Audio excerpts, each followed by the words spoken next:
Hello, this is AJ again. Welcome to our next lesson. This one's a really interesting one from one of my favorite writers. Absolutely love him. His name is Alan Watts.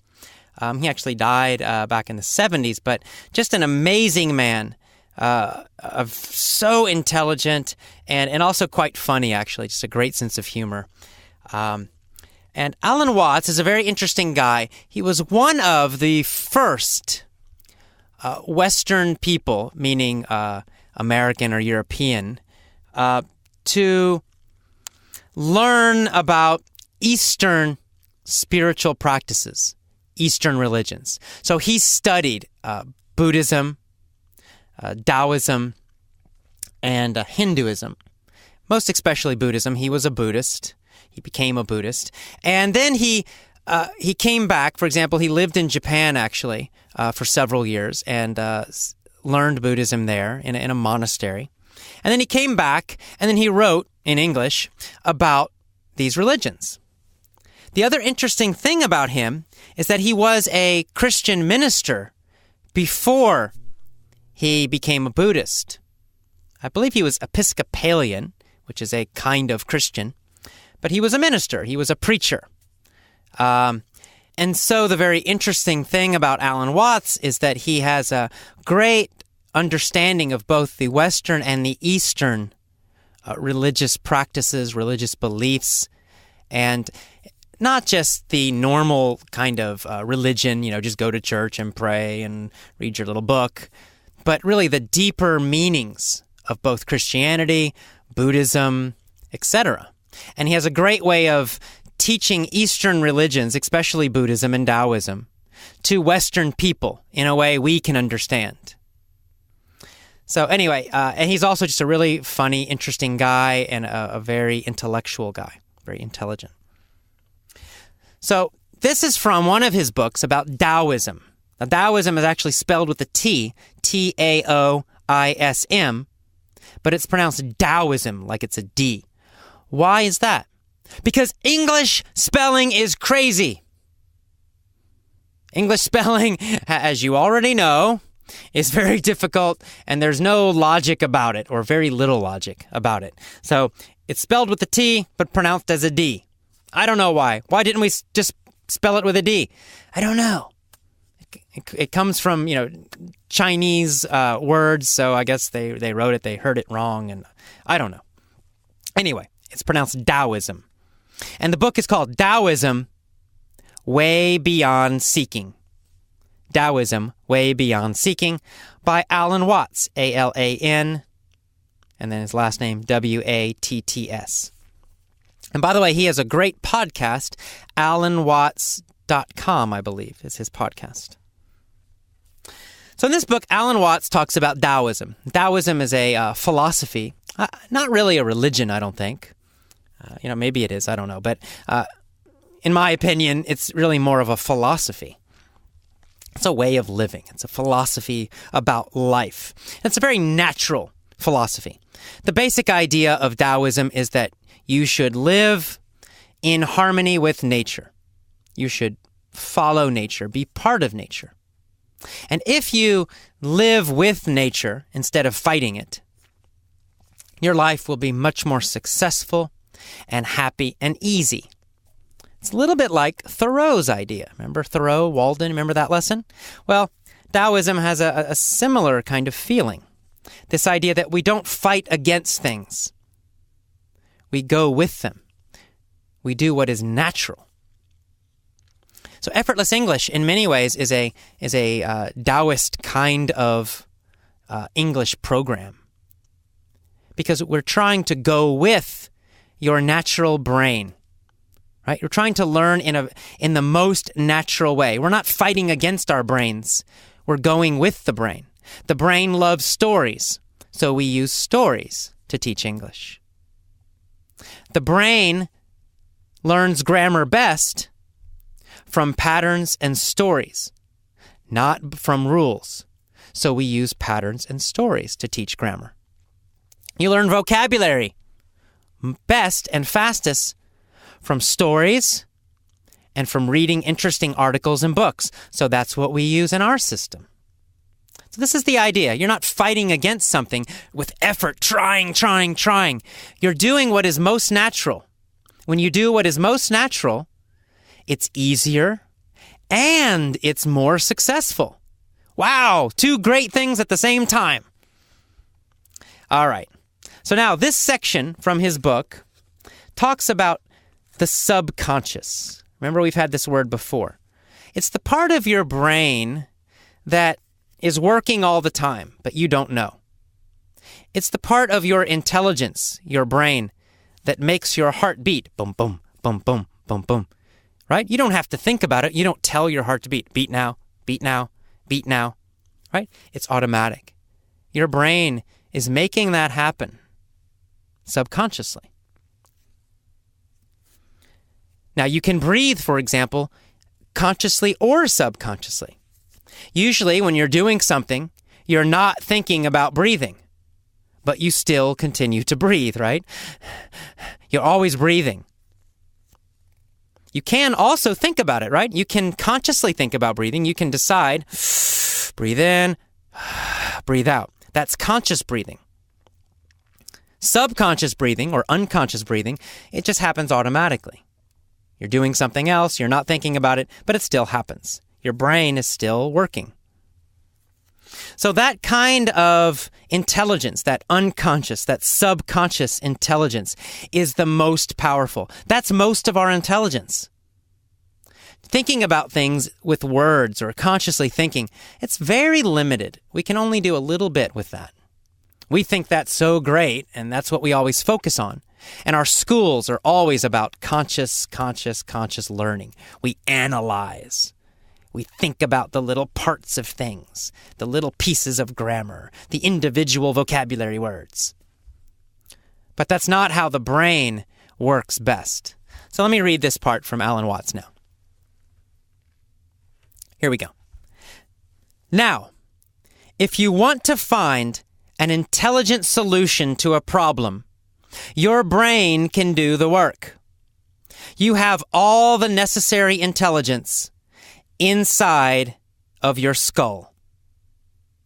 However, most people never use their brains.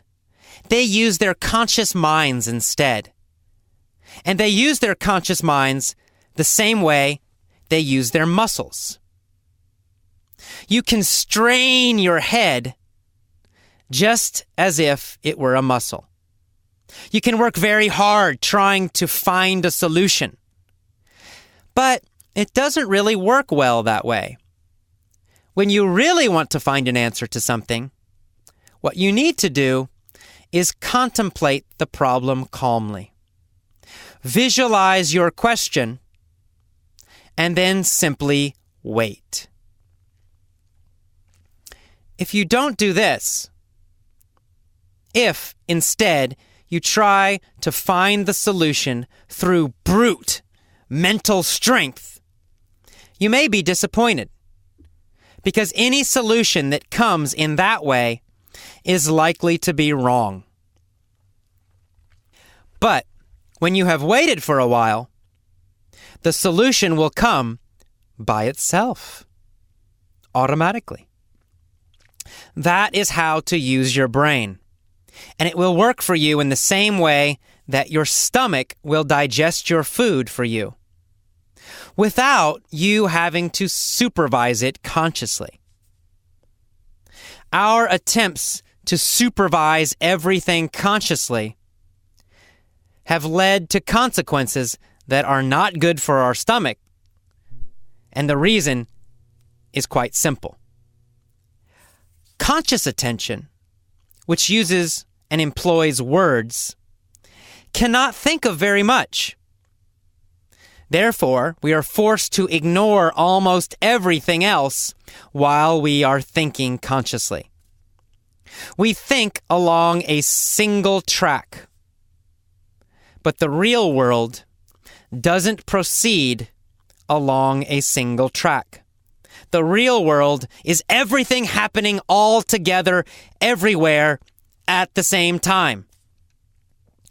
And you just can't take all of that into consideration because there isn't time. However, your brain, your subconscious brain, can take it all into consideration because it is capable of handling innumerable variables at once, even though your conscious attention cannot. Words are not capable of handling any more than a single, very crude and simple track. And that is why we have to trust our brains. We are much more intelligent than we realize.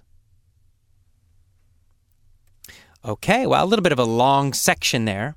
And what's the basic meaning of this? He's basically saying that your subconscious, the part that you're not aware about, the part that does not use words, the part of your brain that doesn't use words, it's much more intelligent. And I think we've all had this experience, right? You have this problem, and you're thinking, and you're worried, and all this stress. You're trying to solve the problem, but you can't quite solve the problem. And then finally, you're so tired, you just stop. You go to bed, or you go watch a movie or something. And then, when you're not thinking about it, suddenly, boom, a solution, a great solution.